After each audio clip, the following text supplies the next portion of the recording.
Hey everybody, welcome back to Bobo Foot Gaming. Wow, this was a pretty interesting territory war and the impact that Phasma has. So now I've been able to collate some information, see the impact of Phasma's Omicron firsthand, and look at some of the fights that people have been posting on YouTube. I've come back to do a more in-depth analysis of the team so you can make a decision for you and your guild as to whether it's worthwhile.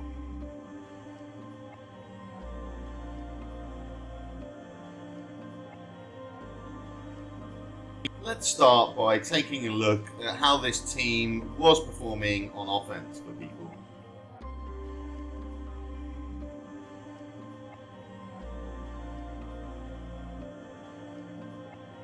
So here we have a video from Boston B. He's using Phasma versus Darth Revan. You can see here he's taken Crew, Hux, Red and Fox. And as you can see, they have a lot of turn meter. Everyone apart from Red, who's obviously switched off by Malik's unique, is taking a turn while the rest of the Darth Revan team is well below 50% turn meter. Well, Marauder got a turn meter proc from the deletion of Bastard of Shan't Fallen. But as you can see, this team is just dominating Darth Revan here on offense.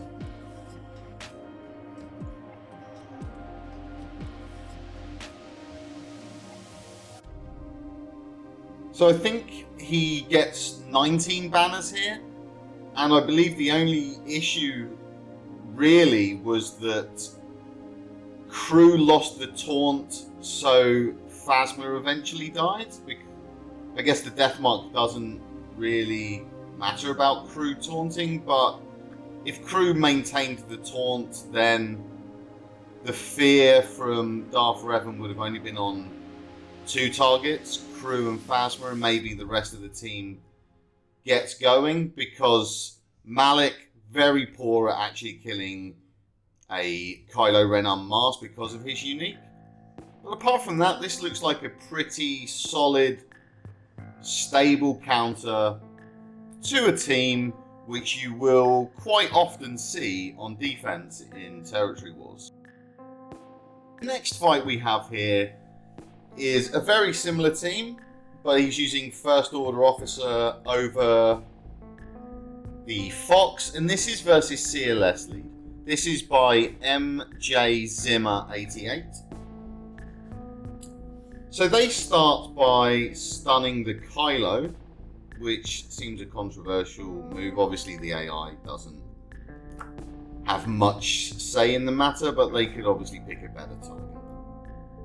But again, you can still see that Phasma 100% turn meter, Hux 95-ish% turn meter, Kylo First Order Officer and Red Trooper all well above 80% turn meter, while the CLS team are all around or below the 50% turn meter mark. So that shows you again how fast this team is. So MJ Zimmer here is going to make categorically the worst decision you can make out of the 3 abilities with Phasma, and that's to use the AoE. And you're going to see how the rebels feel about being AoE'd.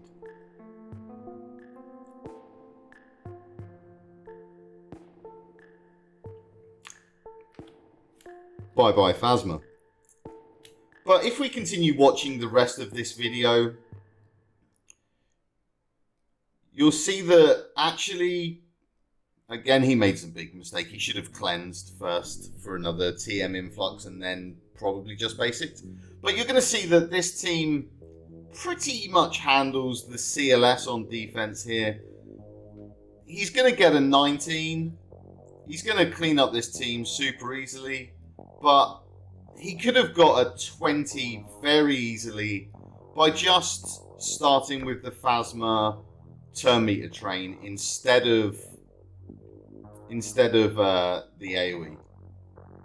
Okay, so he actually doesn't get a 19.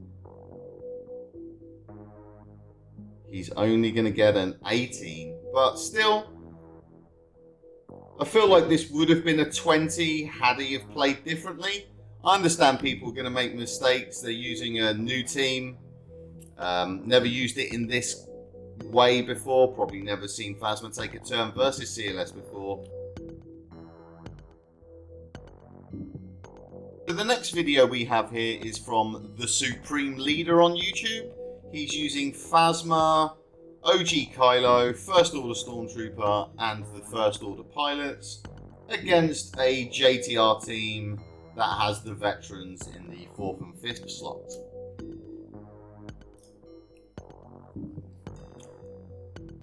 So as you can see, even with the 16% turn meter gain from BB-8, this team is not close to going before Phasma.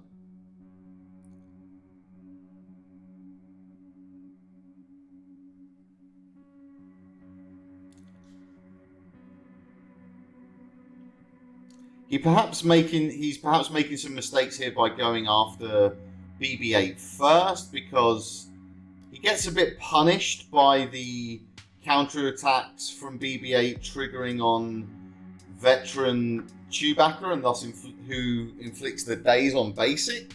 Maybe it would have been better to go after R2-D2 first, and JTR taking some turns here.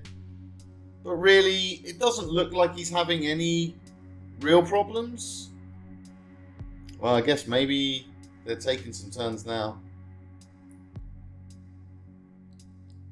But yeah, the AoE dazes, as we can see here, this does highlight that AoE dazes, or just daze in general, is very, very strong versus the Phasma team.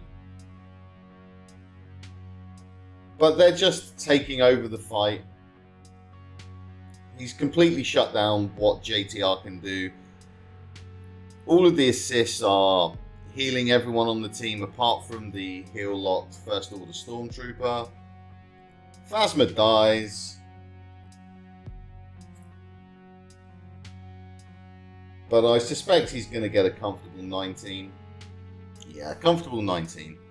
This does highlight, though, that he probably, again, could have got a 20 here if he'd have played slightly differently, because he lost a lot of turn meter train from going after the BB-8 first instead of maybe going after the R2-D2, or maybe going after one of the veterans.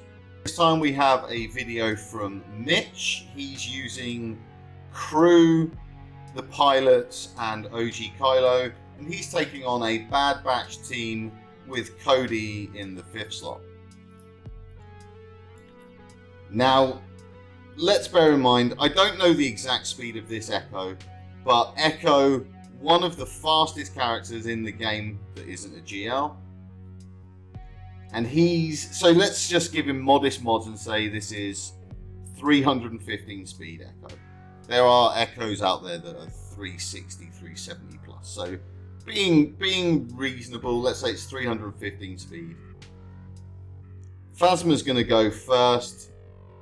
And even if she doesn't use an ability that gives turn meter to the team, the whole team is also going to easily outspeed that Echo, who's at 70-ish% turn meter at best.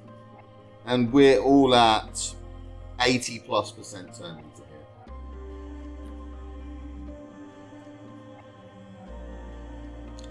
So he correctly starts with the turn meter up to get the train rolling, and you can see this turn meter cascading. So at this point right now, everyone on the team has taken one turn, but Phasma's going to go again. OG Kylo is going to go again.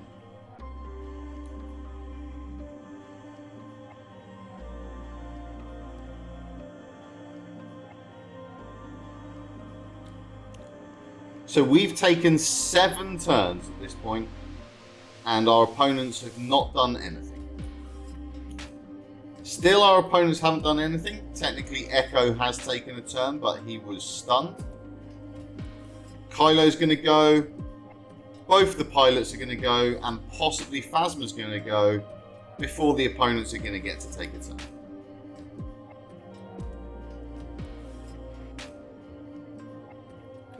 Yep, so still, the only person who's taken a turn on the Bad Batch team is Echo, and he was stunned.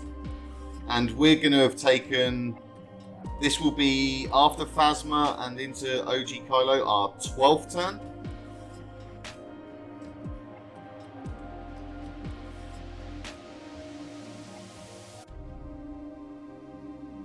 th turn, 14th turn. So 14 turns before the opposing Bad Batch team even takes a game action.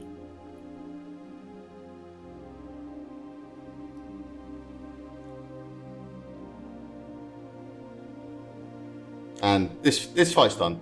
Easy 20, they took one game action. This demonstrates, when played correctly and versus the right teams, what this team can really do. Well, we've seen what Phasma could be capable of and is capable of on offense there. But I know a lot of you will be thinking, well, do I want to invest an Omicron into an offense character? So let's see what Phasma can really do on defense.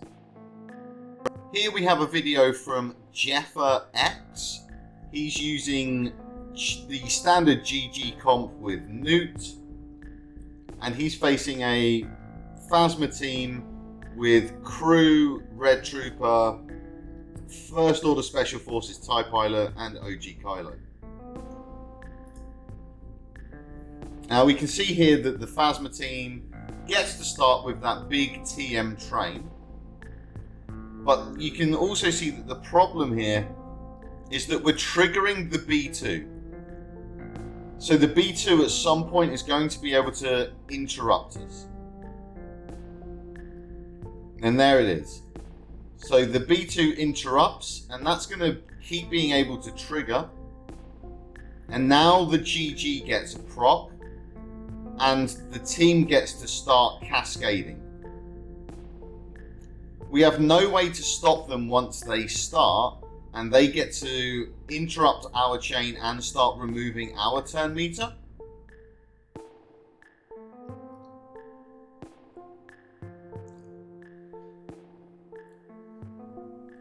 And you can see that while GG is handling this team, it's a little dicey. Like the B2 nearly died.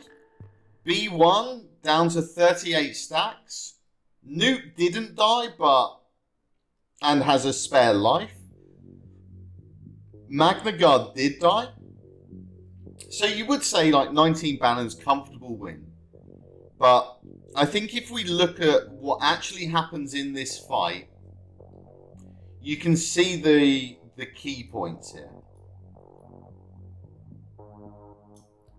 So here, the B2 interrupting our chain. Now, if you replaced Crew, or it might actually be a little further back, we'll be 100% before we...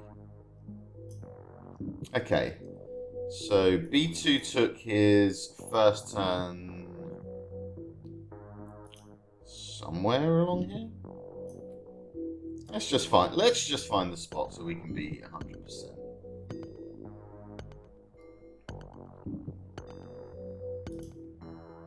Okay, so it's here. So this is where B2 took his first turn, and it didn't actually impact our turn meter. But what really screwed us is this part here. So GG gets his bonus turn proc, which you can't stop in any way. But now they're rattling off their TM chain. Because GG essentially gets to go twice. If this team had had removed Special Forces TIE Pilot for Hux. We get no proc from the B2, so none of this target lock. We still get the proc from the GG, but he doesn't get to cascade anything because all of these other people cannot gain any turn meter. So I think Hux in this team could very potentially shut off this GG counter. And for anyone who's thinking about, well, you could replace Newt with BB-8, the Phasma team 100% is going to outspeed the 40% TM influx that BB-8 is going to give your team. So, yeah, I think you can shore up this fight by just putting Hux into the team. We have another video of Phasma versus Night Sisters this time, and this is a second video from Boston B. I want to prefix this by saying that this is a Relic 7 Dakar, a Relic 7 Zombie, a Relic 6 Asajj, a Relic 6 Talzin, and a Relic 5 Talia. And also, this was against my Alts Guild, as this is Old Dirty Blasters, and they fought Honorbound in TW, but we'll be coming to that later. So you can see, as before, we get the massive TM train to start off the fight. But they get to come back quite strongly. So we kill the Asajj and proc the first zombie death.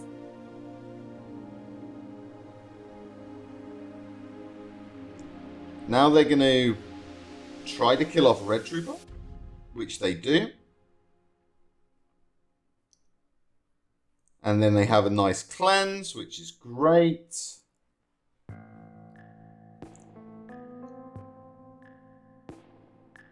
And at this point, they've taken over the fight quite comfortably. And they're going to get a 20. But I will tell you that I spoke to one of the key members over at Old Dirty Blasters, and Night Sisters was the counter that they went to versus this configuration of Phasma, and they had to abandon it because there was too many fights where it was going wrong because Daka was getting stunned. And if Daka was getting stunned, this team was in a lot of problems and just got run over. So they had to completely abandon this and switch to CLS. The video we have now is from Hella 7. This looks completely over the top. Padme, Ahsoka, Kat, JKA, GK.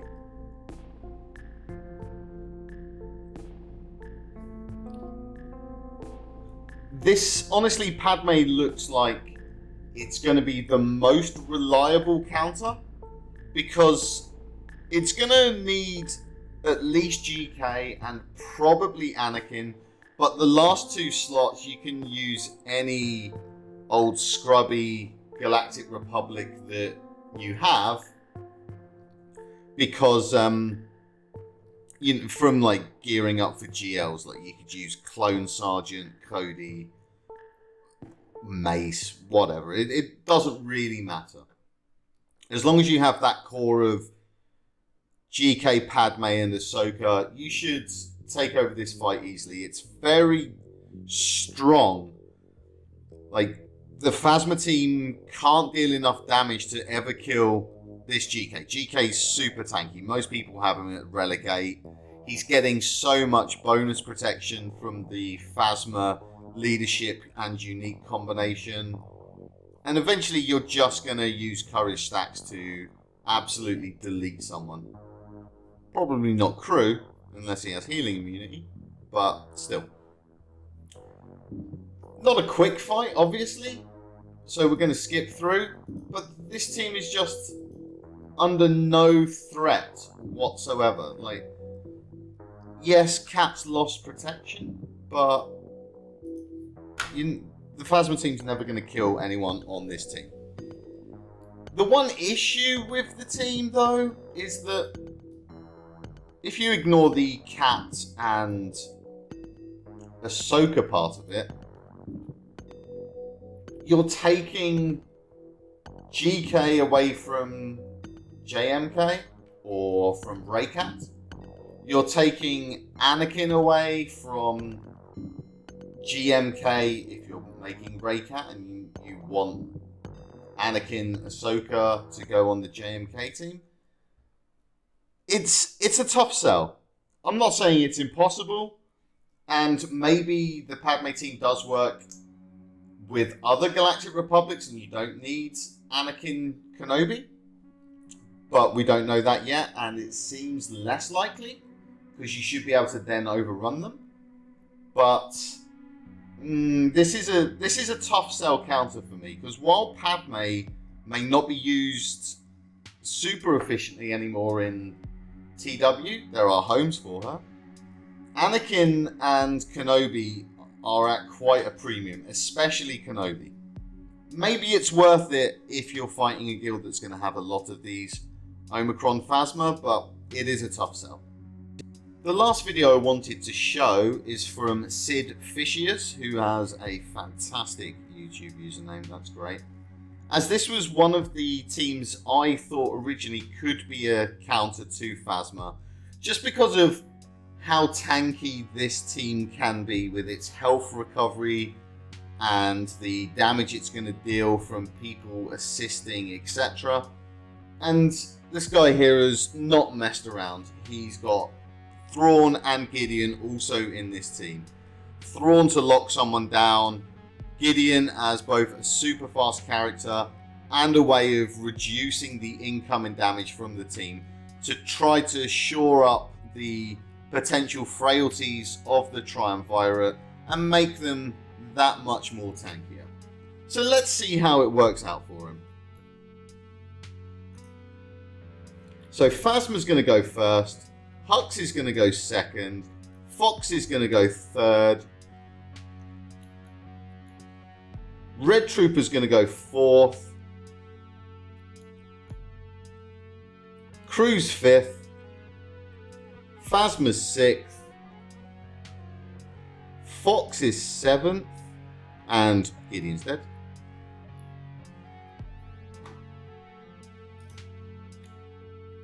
Hux is eighth, Trey's dead. Red's ninth, Crew's 10th, Phasma's 11th, Hux is 12th, Fox is 13th, Phasma's 14th, Hux is 15th, Fox is 16th, Red was 17th, Crew was 18th, and yeah, you have looped enough turn meter that the team never even took a turn. Fantastic. So after looking at both the offense and defense videos of Phasma's Omicron in TW, what have we learned? Well, what we've learned is that Padme, especially with GK and Anakin, is fantastic. That's a big tick. CLS, especially if you're fighting one without Hux, big win.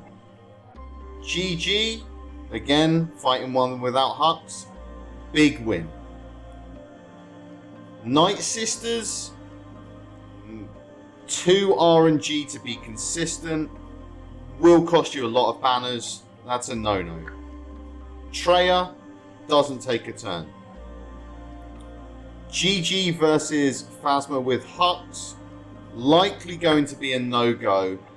And if it wins, likely to be much lower banners than 19.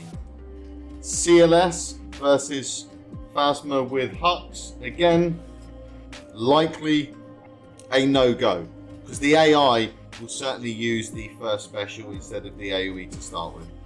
So I would definitely steer away from these 4 counters on the right and be looking at the teams on the left.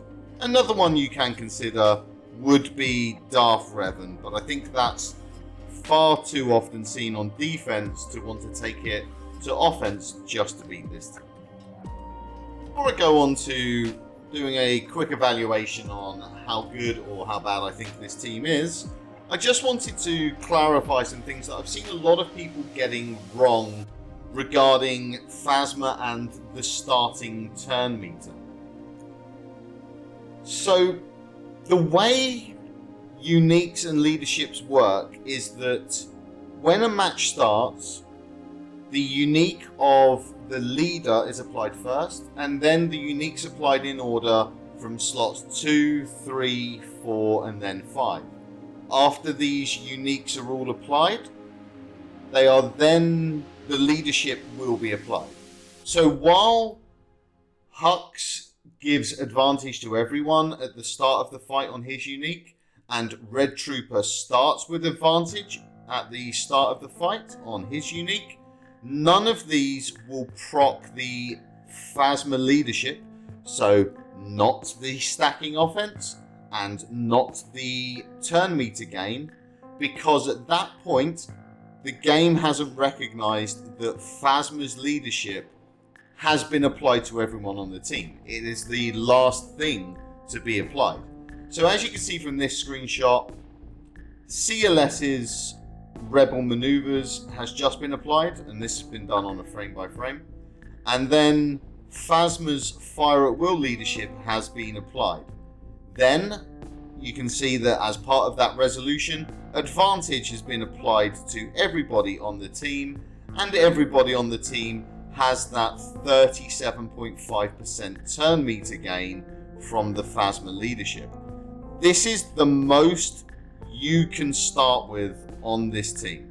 So everyone here will start with 37.5% turn meter and 10% stacking offense.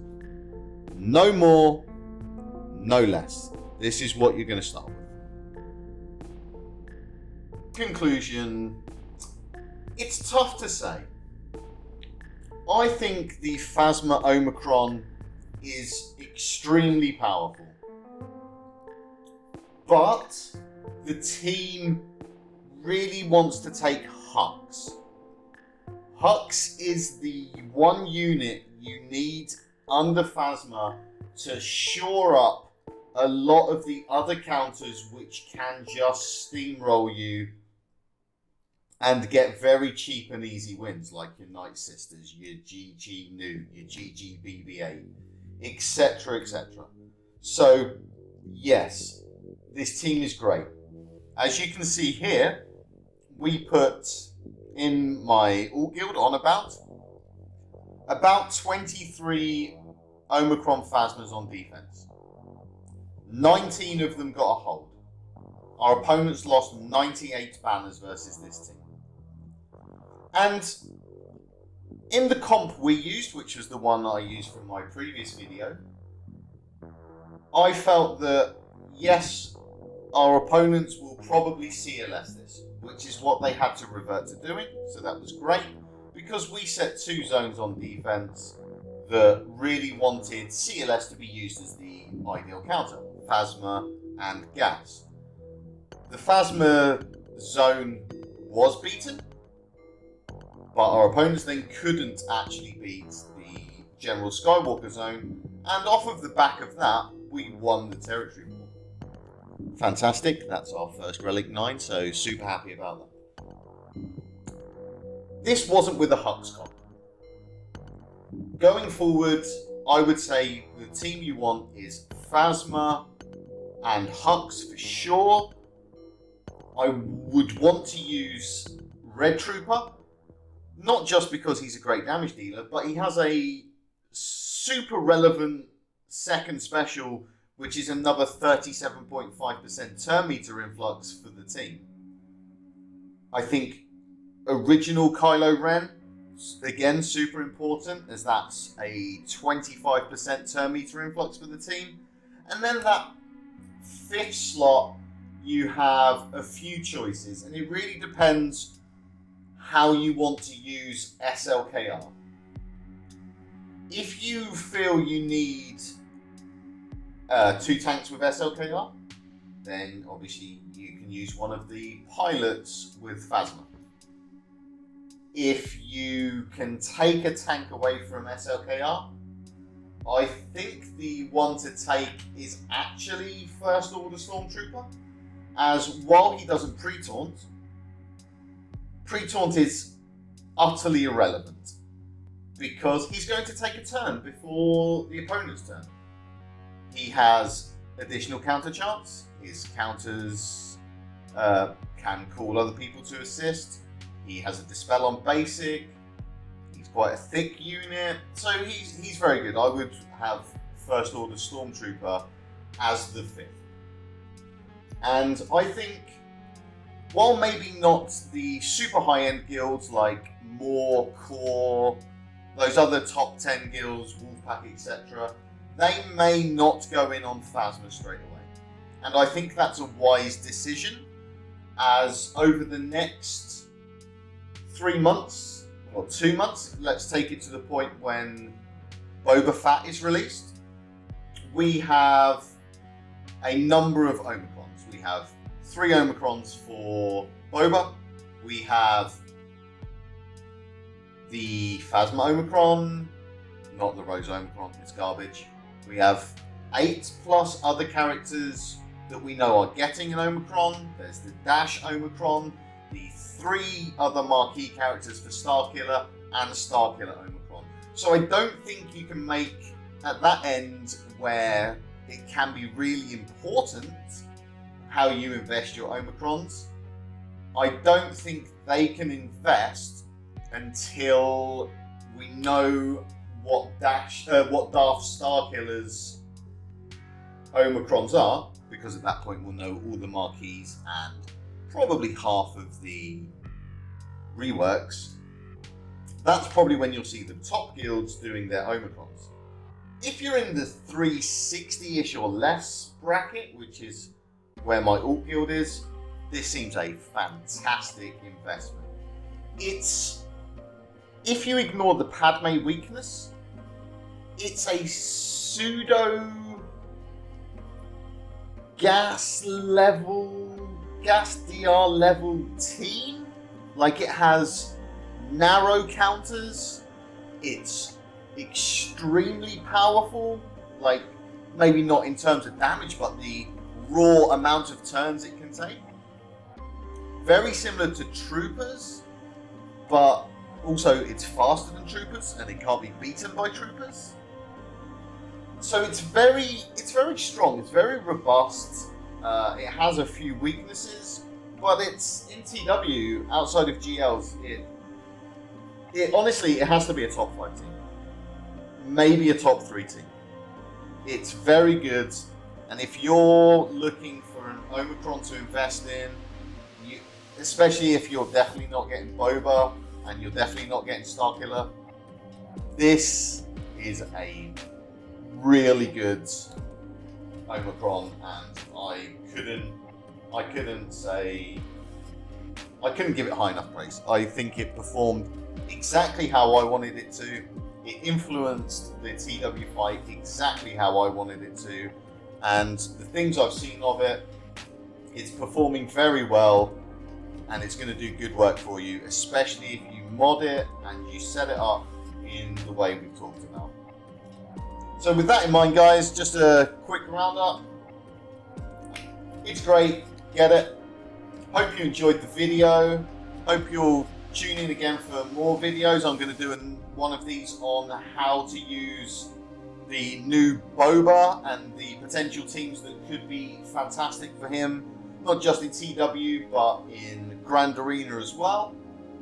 If you like the video, please like, comment, subscribe, share it around, and maybe join my Discord server. See you again next time. Thanks very much.